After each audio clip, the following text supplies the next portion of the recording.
Good morning and welcome to NBC6 Voices. I'm Jawan Strader. Putting financial prosperity in the reach of our people. That is a primary goal of the Institute of Black Wealth. Now, great financial minds have gathered here in South Florida for a summit where they will share the secrets of their success. I love that. Joining me now to give us a glimpse into the how-tos of wealth building are founders of the Institute of Black Wealth. Ted Lucas, CEO of Slip Inside Records. There he is, and chairman of Technology. But technology is different, though. It's N-O-L-J-I. Yeah. Why that? We felt it was important. You know, you take tech knowledge, right?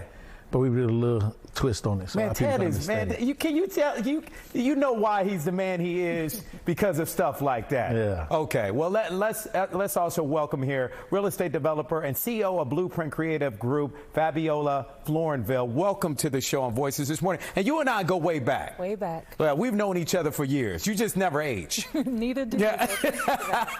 I love that. Well, welcome to the show this morning. Thank you for having us. Well, let's get right to it. Well, your respective titles suggest that you're valuable for wealth building. There's technology, real estate, and even entertainment. And Ted, you just opened up a tech hub to bridge the wealth gap in tech. Talk about that. Got it. Sitting home over the pandemic, I was realizing what was taking place here in South Florida. And I said, I don't think we understand, locals even understand what's about to happen. I've seen, you take back 3 years ago, the cost of living has changed just that fast here in South Florida. And I think it's important that locals get involved in tech. You know, when we hear the word tech in our community, we come to say it's not for us. That's not correct.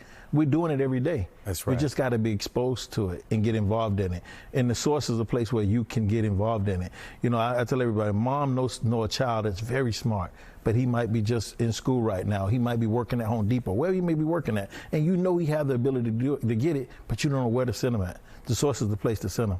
So get involved. So give us an example of the Tech Hub then. What can folks expect from the Tech Hub? Got it. So within the last 3 years, we invested in over 7 startup companies that's based here in South Florida.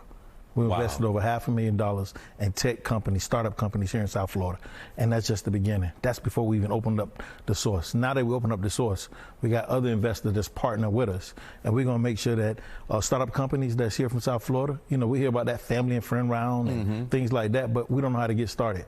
Well, the source is where you go to get the funding that you need. Investors get to sit down with startup companies on a daily basis and sit down with them and see their company grow. And that's what we're going to do at the source. I love that. Yeah. And Fabiola, let's get you in on the conversation because real estate, that's one of the primary ways. We know primary ways to build wealth, but for decades, it has been out of reach for many people of color. Your thoughts about that? Well, I mean, just like in tech and innovation, we're also not a part of the bigger landscape of what's happening. If you see all around Miami and South Florida, there's cranes everywhere, right? But how many black developers are part of that process?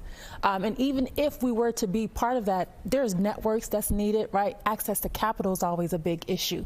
So there's barriers to even breaking through real estate. So we tend to not really see ourselves in the industry, so it keeps us from really participating. But you can start at whatever level you have. There's a lot of us who have real estate handed down to us, whether it's land or actual physical real estate, and we just need to understand how to, you know, leverage it to create wealth for ourselves. Even if you have your own home, how do you really start to bid off on that? In South Florida, our equity is increasingly growing, right? That's money. We may not think about it as wealth, but equity in your home is actually money that you can tap into to create wealth for yourself. So it's just a matter of understanding all of those things. And that's exactly what happened with one of our previous guests, wealth coach and entrepreneur Cedric Nash on the show. He explained how his grandmother left he and his siblings money and her home when she died.